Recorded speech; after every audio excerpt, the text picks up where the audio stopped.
به نام خدایی که جان آفرید، سخن گفتن اندر زبان آفرید. اما بعد، السلام علیکم و رحمت الله تعالی و برکاته. پدران و مادران اهل قدر، برادران و خواهران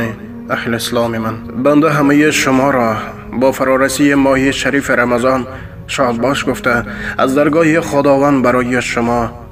شاده و خرسندی، مقبول دعا و روزه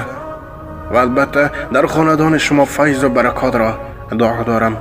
الهی الله تبارک و تعالی در این ماه مبارک گناههای صغیره و کبیره هر یک ما و شما را مغفرت گردانیده، دعاهای خیر و روزه ها و تسبیحات رمضانی ما را مقبول درگاهش بگرداند. چون ماه شریف رمضان این ماه عبادت و زراعت آخرت، این ماه تجارت با خدا، این ماه متجلی گشتن رحمت خدا، رمضان ماهی به دست آوردن جنت بی‌بها، رمضان ماهی ایمان و تقوا، رمضان ماهی نظر رحمت بر بندگان، رمضان ماهی کشاده شدن درهای آسمان، رمضان ماهی صبر و طاقت و خریداری کردن قصرهای آخرت، رمضان ماهی شکست حالی، فروتنی و بردباری، ماه رمضان ماهی عزم و اراده و غذاهای ایمانی، رمضان ماهی انجام دادن وظایف بندگی، ماه رمضان ماهی مشرف گشتن به مغفرت خداوندی، رمضان ماهی مشقت موقتی برای نائل گشتن به راحت ابدی، رمضان ماهی احسان و غفران و هم ماهی فرود آمدن قرآن،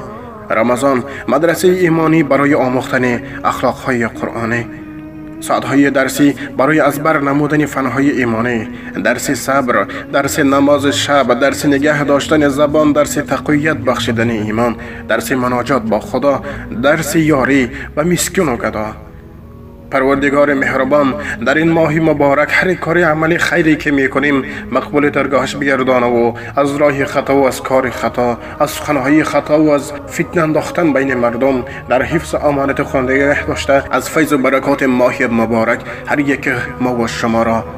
نصیب گرداند. و آخر دعوان الحمد لله رب العالمین. السلام علیکم و رحمت الله تعالی و برکاته. با احترام دوست و برادر شما امید رحمت.